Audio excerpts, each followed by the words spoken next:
तो देखिए, ब्रिक्स देशों के राष्ट्रीय सुरक्षा सलाहकारों की 16वीं बैठक 22 और 23 जून को नई दिल्ली में आयोजित होगी। बैठक की अध्यक्षता भारत के राष्ट्रीय सुरक्षा सलाहकार अजीत डोभाल करेंगे। इस दौरान क्षेत्रीय और वैश्विक सुरक्षा, आतंकवाद, साइबर सुरक्षा के साथ उभरते तकनीकी खतरों के साथ कई महत्वपूर्ण मुद्दों पर चर्चा होगी।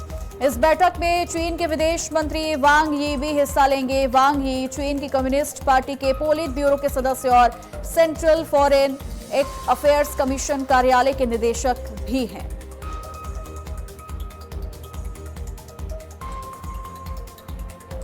तो दिल्ली में देखिए, ब्रिक्स देशों के एनएसए की बड़ी बैठक होगी, जो कि 22 और 23 जून को बैठक होने वाली है।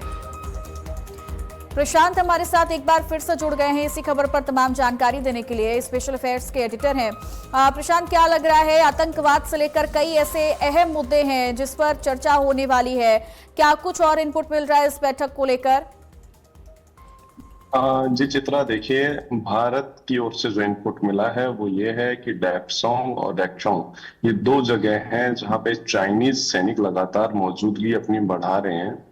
तो भारत के जो रक्षा एनएसए हैं, राष्ट्रीय सुरक्षा सलाहकार हैं अजीत डोभाल, ये मुद्दा चीन के विदेश मंत्री वांग यी के सामने जरूर उठाएंगे। और 11 देशों का जो संगठन है ब्रिक्स, और इस साल की अध्यक्षता भारत को मिली हुई है।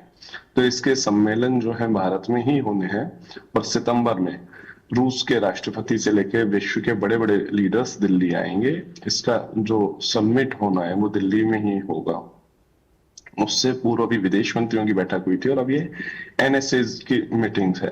तो चाइना की ओर से वहां के विदेश मंत्री वांग यी वहां के दल का प्रतिनिधित्व करते हुए, वहां का नेतृत्व करते हुए आ रहे हैं। तो निश्चित रूप से भारत और चाइना के जो वर्तमान में बदलती परिस्थितियों के अनुसार संबंध है, उसको लेकर एक महत्वपूर्ण चर्चा होने की संभावना है।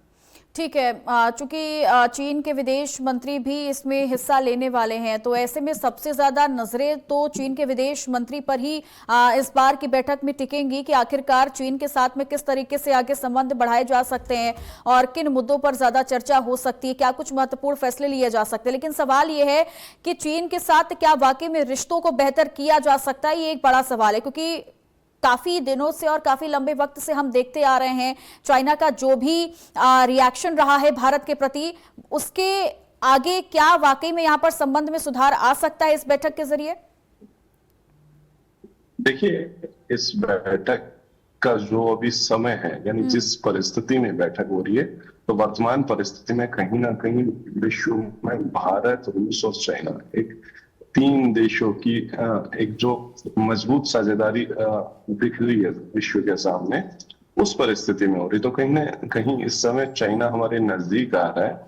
तो हम भी चाहेंगे कि हमारे जो जमीनी विवाद हैं चाइना के साथ, और चाइना के जो आर्मी है वो लगातार जो बॉर्डर्स वो बढ़ा रहे हैं, उस मुद्दे को भी हम हल करवाना चाहेंगे। और साथ ही इंपोर्ट और एक्सपोर्ट कैसे बढ़ सके, उस पर भी चर्चा होगी। और जो टेक्नोलॉजी ट्रांसफर होना है, क्योंकि देखिए दोनों ही अगर पॉपुलेशन के हिसाब से देखा जाए तो विश्व की 2 बड़ी पॉपुलेशन वाली कंट्रीज हैं। तो निश्चित रूप से दोनों अगर साथ आते हैं, जैसा कि रूस चाह रहा है कि ये 2 देश साथ आ जाएं और वो तीनों देश मिलके विश्व की नई आर्थिक महाशक्ति का एक नया गुट सामने है, तो निश्चित रूप से इस बैठक में काफी कुछ संभावनाएं हैं कि जब अजीत डोभाल और चाइनीज फॉरेन मिनिस्टर वांग यी आमने सामने होंगे, तो निश्चित रूप से इस 2 दिवसीय दौरे से काफी महत्वपूर्ण चीजें निकल के आने की संभावना है। ठीक है, बहुत बहुत शुक्रिया आपका तमाम जानकारी देने के लिए।